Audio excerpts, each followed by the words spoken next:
আমি কিছু বুঝতে পারছি না ভাই। তোর মতো অশুভ সঙ্গী বিয়ে জানলে এই বিয়ে আমি কখনো করতাম না।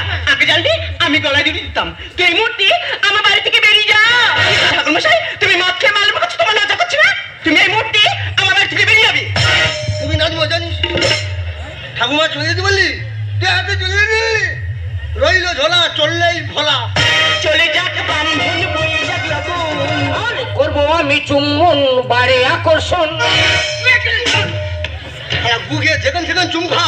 বটশিষ্য ব্রাহ্মণ, তোকে শ্রদ্ধা করি, ভক্তি করি, প্রণাম করি, আর মদ খেয়ে মাতলামো করতে তোমার লজ্জা করছে না? অর্ডার অর্ডার অর্ডার, নেশা কেটে গেছে। যা বলিব সত্য বলিব, সত্য বই মিথ্যা বলিব না।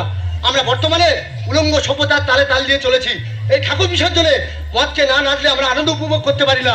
তাই বলবো, ঠাকুর বিসর্জনে মদকে না নেচে আমাদের শিল্প সংস্কৃতি সভ্যতাকে আমাদের জায়গায় তুলতে হবে। আমি বর্ণশ্রেষ্ঠ ব্রাহ্মণ, আজ মদে লিপ্ত হয়েছে, আমি ভুল করেছি। আপনারা জজমেন্ট আমাকে ক্ষমা করে দেন। কিন্তু মদ মানুষের মনুষ্যত্বকে পশুর মতো করে দেয়, কত সোনার সংসার ভেয়ে ছাড়কার করে দেয়। এই মদ খেয়ে কত মায়ের স্মৃতি সিঁদুর মুছে গেল, কত দিদি তার ভাইকে হারালো। তাই অনুরোধ করে বলবো, ভারত মায়ের ভারত সন্তানরা, তোমরা মদ খেয়ে আমাদের এই সমাজটাকে শেষ করে দিও না, শেষ করে দিও না। মদ চাই না দুধ চাই, মদ মুক্ত সোনার বাংলা চাই। ঠাকুরমশাই, আবার নতুন করে একটা হুজুক উঠেছে। কি হুজুকি, কি হুজুকি? প্রত্যেকে মনে মনে খালি মদের দোকান হচ্ছে, আর আমরা একটু আধটু খাচ্ছি বলে সব দোষ কি আমাদের? না ভাই, এ দোষ তোমার নয়, এ দোষ হলো তাদের যারা মদের লাইসেন্স দিচ্ছে। বিহার মতো জায়গায় মদকে নিষিদ্ধ করা হয়েছে, তার পশ্চিমবাংলা কেন মদ নিষিদ্ধ হবে না? আমরা সবাই চাইবো এই পশ্চিমবাংলায় মদ নিষিদ্ধ করা হোক। তুই ঠাকুমা ধরে ঠেল দিলি, তোর বাড়ি লক্ষ্মীনারায়ণ পূজা কে করতে আমার ডাকবি নি? প্যাপাকে মাটি করে ঢুকে দেবো একদম। আমি চলে যাচ্ছি, কোনদিন তোরা ডাকবি না। মদকে অনেক উল্টোপাল্টা কথা বলেছি, আর শুকনো পায়খানা গেছি কারো কাছে যেন বলিনি যেন। আমি চলে যাচ্ছি, কোনদিন তো আমাকে ডাকবি না। শুকনো পায়খানা কারো বলি যেন, কোনো জজমেন্ট ডাকবি না। শুকনো পায়খানা বলে দেয় যেন। কুকুর, তোর জন্য বিয়ে বাড়ি ছাড়ে, সারা রূপ দেয় না, সারা কুকুরের মতো। আর বউটা যেন রচ পায়, আমার সঙ্গে যাবি? চলে যাচ্ছি, কোনদিন তোর ডাকবি না। নির্বিকারী বাচ্চা, কোনদিন তোর ঘুরে ডাকবি আমি বলেছি। আমি চলে যাচ্ছি, কোনদিন তোর ডাকবি না। কোনদিন তোর ডাকবি না, তোর কোনো বাচ্চা হবে না, তুই নিবঙ্গি হবি। কোনদিন তোর ডাকবি না, কোনদিন ডাকবি না।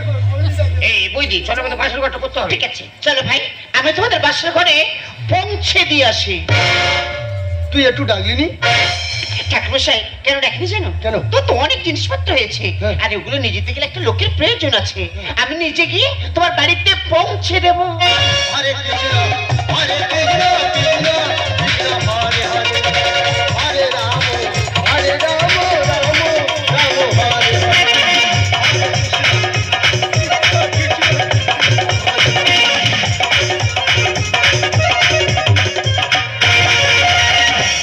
দেখো, আমি কথা হচ্ছে আজ থেকে, আজ থেকে কোনোদিন আমি আর মদ খাবো না। এই তোমাদের মধ্যে পুরুষরা এরকম হাজার কথা দিয়ে কথা রাখে না, কারণ তোমরা যদি হাজার অন্যায় করো না, এই সমস্যা মেনে নেবে। কিন্তু আমাদের মতো নারীরা একটা বার করলে এই সমস্যা কোনোদিন মেনে নেবে না। তাই শুধুমাত্র অবসর পায়ে বাদ দিয়ে তোমাকে আমি মেনে নিলাম। দেখো, অনেকে অনেক রকম ভাবে শপথ করে। কেউ ঠাকুরদানে উঠে শপথ করছে, কেউ ছেলে ফুলের মাথায় হাত দিয়ে শপথ করছে। আজকে তোমার আমি একটা অন্য জায়গায় হাত দিয়ে শপথ করব। কোথায়? তবে দেখো,